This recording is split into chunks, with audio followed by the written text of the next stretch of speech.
Perkenalkan, nama saya Sisiwa dari kelas 11 IPA 2 SMA Gus Sakti Kota Jambi. Di sini, saya akan menjelaskan mengenai proses pembentukan dan perkembangan tulang serta mekanisme kerja otot. Yang pertama, proses pembentukan dan perkembangan tulang. Proses pembentukan tulang atau osifikasi. Kartilago dibentuk oleh sel-sel mesenkim. Di dalam kartilago tersebut akan diisi oleh osteoblas. Osteoblas merupakan sel-sel pembentuk tulang keras. Osteoblas akan mengisi jaringan sekelilingnya dan membentuk osteosit atau sel-sel tulang. Sel-sel tulang dibentuk secara konsentris atau dari arah dalam ke luar, dan setiap sel akan mengelilingi pembuluh darah dan serabut syaraf yang membentuk sistem Havertz. Selain itu, di sekeliling sel tulang ini terbentuk senyawa protein pembentuk matriks tulang. Matriks tulang akan mengeras karena adanya garam kapur atau CaCO3 dan garam fosfat atau Ca3PO42. Di dalam tulang terdapat sel-sel osteoklas yang berfungsi menyerap kembali sel-sel tulang yang sudah rusak dan dihancurkan. Adanya aktivitas sel osteoklas, tulang ini akan berongga yang kelak akan berisi sumsum tulang.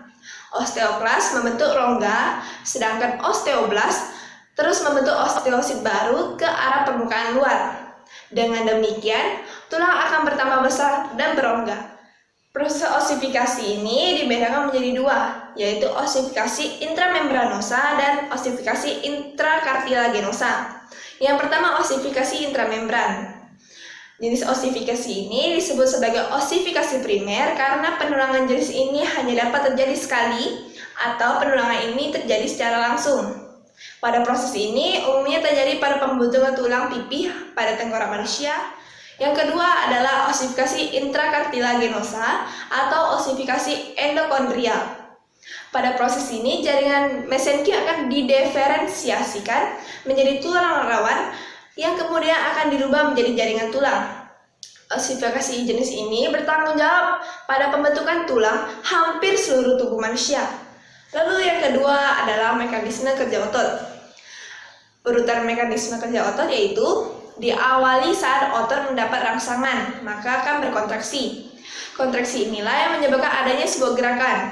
Kontraksi pada otot ditandai dengan memendeknya otot, lalu otot mengembung di bagian tengah, dan otot menjadi menegak. Namun sebaliknya, bila otot tidak bekerja, maka otot akan kembali mengendur dan relaksasi. Saat berkontraksi, otot yang melekat pada tulang akan ikut berkontraksi pula, sehingga tulang akan tertarik dan bergerak. Kontraksi yang terjadi pada otot dipacu oleh potensial aksi dari sinapsis sel saraf yang menyebabkan ion kalsium oleh retikulum sarkoplasma atau retikulum endoplasma yang terspesialisasi di otot. Pelepasan ion kalsium menyebabkan terjadinya ikatan antara kepala miosin dan filamen aktin. Saat filamen-filamen aktin ini meluncur menuju tengah sarkomer, otot memendek atau kontraksi. Sedangkan saat relaksasi, maka filamen-filamen akan kembali ke bentuk semula.